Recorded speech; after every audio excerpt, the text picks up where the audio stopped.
Professor Alto Aboke, the Pro Vice Chancellor, senior members seated on the dais, faculty who led this innovators called the CBT team. I salute you this afternoon.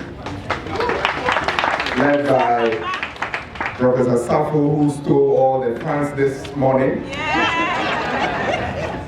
Even when others were here to speak, fans were still being given to Professor Safo. I think I'll be seeing you in camera, so you tell me how to command such fans.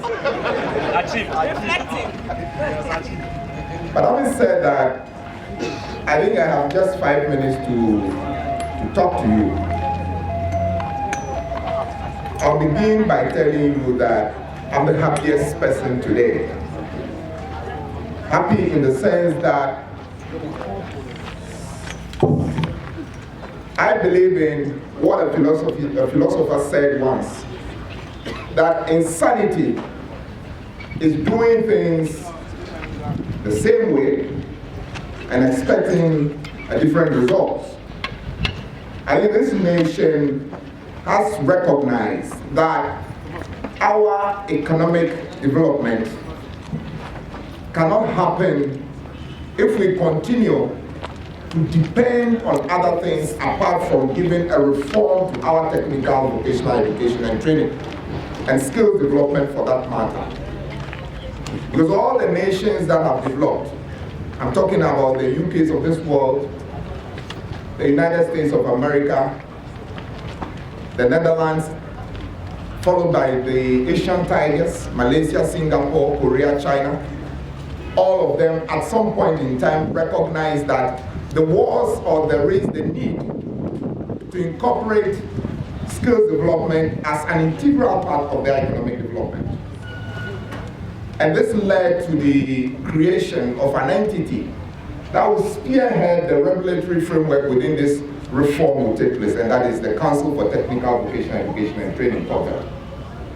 So all discussions that have preceded from 2006 when the COTVET law was promulgated by Parliament of Ghana has been one of ensuring that people's skills are geared towards creativity, innovation, what one can use his or her hands to do for this nation.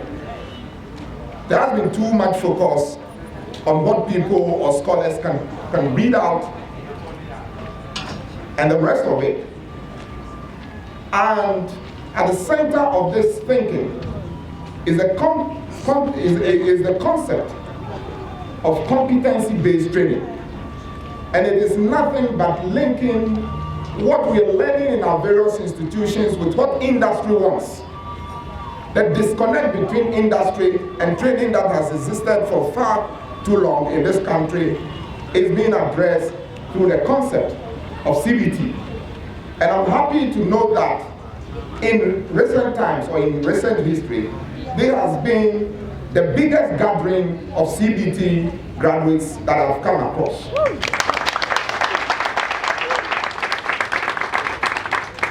Indeed, as I was telling you yesterday when I interacted with you in your classroom, I was telling you that you should go out there and see yourselves as change agents. Of all the people that were matriculated today, I'm told that between what happened at the southern sector and what happened here today, we are having over 10,000 people being matriculated. But of these 10,000 people, I beg of you to see the 150 of you being matriculated in the CBT program as real change agents and special people for this nation. So when you go back, please try and expand the knowledge base, expand the skills base, expand the innovation that you impart to people. In ending, I'd like to share with you a story that happened on the day I was also being matriculated in the University of Ghana some 3 decades ago. It so happened that a colleague particularly had 3 women attending the program, and they were all people who were vying to be his future wife. At the end of the day, there was jostling, but we ended up killing what have become a fight that would have gone down history. But a professor came as part of the people who intervened and said to that particular that, you know what, this has happened on the day you matriculated, but be sure that it does not happen on the day you graduate. Thank you very much. CBT. CBT.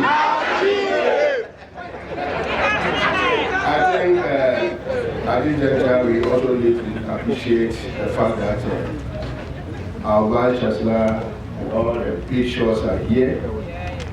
We don't have much to probably discuss with them, but the only arena that we want probably to be told has to do with the workplace experience. If doctor can probably give us the details or what we should do as we are going down, we need to organize ourselves. And on behalf of all the CBT class, we also express our sincere thanks to all of you, especially our Dr. Yali, who exercised a lot of patience. You know, as adults and as we meet, as old mates, sometimes we create some sort of inconveniences, but they've been able to absorb, especially what happened this morning. They have been able to absorb all this. We thank you all. God bless you. Thank you. CBT. We learn as we go along. I was, for a moment, I was wondering whether what Mr. Nkum said was a question or a comment. But since mention was made of one of the cardinal policies that is underpinning our CBT reform, I think that I can only share light on some of the policy issues that we've introduced to actually anchor this reform that COTVET is championing. Indeed, what a lot of us prefer to call industrial attachment has been expanded and put together in one policy which we have christened the workplace experience learning. Now, a lot of these things are actually being harmonized into one thought so that we will not waver as we move along. So, if you intend in your institution to introduce workplace or to introduce industrial attachment, what I beg of you to do is that there is no need to reinvent the wheel. What you need to do is to approach COTVET. And indeed, the faculty members who led you in the training or who are leading you in your training currently, some of them are staff of COTVET. So they have these policies at their fingertips. And they can guide you when need be, give you the necessary documents that will make you follow some principles in instituting industrial attachment or workplace experience learning policy in your various institutions. That is what I can say about the workplace experience learning policy. Now, there will be an addition to what I've said. Let me also use the opportunity to say that we've also, led by COTVET, have instituted two important, or one, in addition to the concept of CBT. Indeed, it has been accepted that going forward, teaching and learning of vocational programs and technical programs must not take place in any other thing apart from the CBT concept. You know it better than I do as of now. Okay, so it is no more an issue of choice. It is rather an issue of compulsion. You are compelled to ensure that if anything related to technical and vocational training and education, learning and teaching must take place in the CBT format. We've also have introduced the National TVET Qualifications Framework. And what that means is that all institutions, and this is where COTVET has initiated some discussions with the university, and I believe all of you are aware that the University of Winnipeg, it's a university on its own, okay? So you can only speak to them, you can only discuss with them the possibility of issuing their TVET qualifications on the National TVET Qualifications Framework. We've initiated our discussions, and I believe that very soon it may happen, where we harmonize all certifications across the landscape of TVET, such that no training institution can spring up in any part of Ghana and then issue a certificate, and when somebody takes that certificate to the world of work, one will be wondering where placement, or what with placement issues. And this is being done so that all our vocation, particularly in the vocational area, where vocational schools spring up by the day, especially by the private sector people, we would at some point in time know where everybody belongs on the framework. And we are advocating that if you decide to, you aspire, okay, to toe the TVET line rather than the general educational line, aim at getting a BTech and not a BSc or BA. Because these two programs, the content of the two programs are different. The BTech emphasizes more of doing things with your hands, creativity, innovation, whilst BA and the others, not much of that. We're also saying that if you aspire to earn a Doctor of Philosophy and wear the kind of gown that Professor Okine and Professor Avoke wore today, aim at getting a BTech, Doctor of Technology,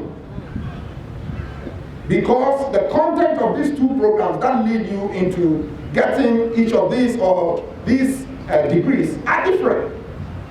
Then we will know what we're driving at. And it continues from level 1 of the National TVET Qualifications Framework, which is Proficiency 1, to Doctor of Technology. These are the concepts, and in fact, these are the policies that we've put in place to guide all of us as we move along.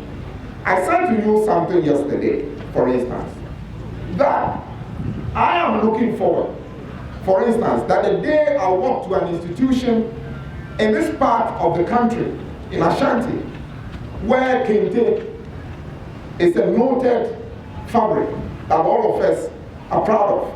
I am looking forward to the day that I'll be invited to a program in Bonre and award an HND or a BTech to one of the old men who have been weaving kente for years and has no paper to show for it. That is the concept of CBT, and that is the concept of the National TVET Qualification Framework, and that is the concept of TVET reform that we've introduced into Ghana, and I think that no one can drive it better than those of us gathered here today. Thank you.